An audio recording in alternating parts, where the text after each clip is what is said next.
नमस्कार, मी पंजाब टक. आज आहे 24 मे 2025. सर्वप्रथम शेतकऱ्याला सांगू इच्छितो की 30 मे पर्यंत असाच पाऊस पडणार आहे. आणि मी आहे आमच्या शिरूर तालुक्यात दुधना धरणावर आहे आणि या ठिकाणाहून सर्व शेतकऱ्याला अंदाज देणार आहे. तर हे आहे दुधना धरण, आमच्या शिरूर तालुक्यातलं दुधना धरण आहे.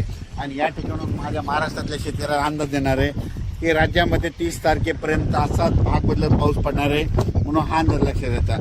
पण राज्यात सांगायचं झालं तर सर्व शेतकऱ्यांसाठी आनंदाची बातमी, 1, 2, 3 जूनला राज्यात सूर्यदर्शन होणार आहे.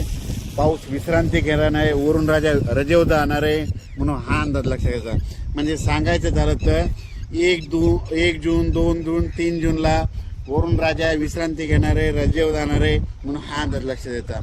माझी सर्व शेतकऱ्याला विनंती आहे की 1, 2, 3 जूनच्या नंतर ऊन पाडल्याच्या नंतर तुम्ही काय करा, तुम्ही संपूर्ण शेताची कामे आटपून घ्या, कारण की त्यावेळेस उघाड पडणार आहे.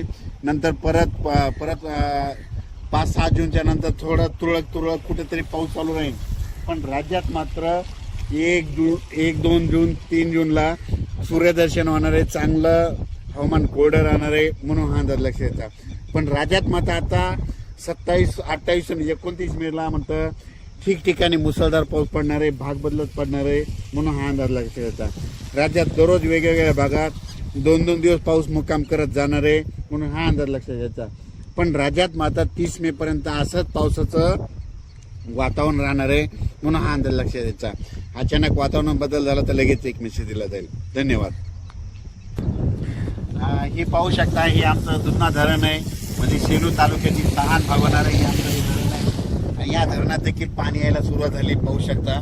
पण राज्यात मात्र सर्व शेतकऱ्यांसाठी आनंदाची बातमी, 1 जून, 2 जून, 3 जूनला सूर्यदर्शन होणार आहे, म्हणून हा अंदाज लक्षात यायचा.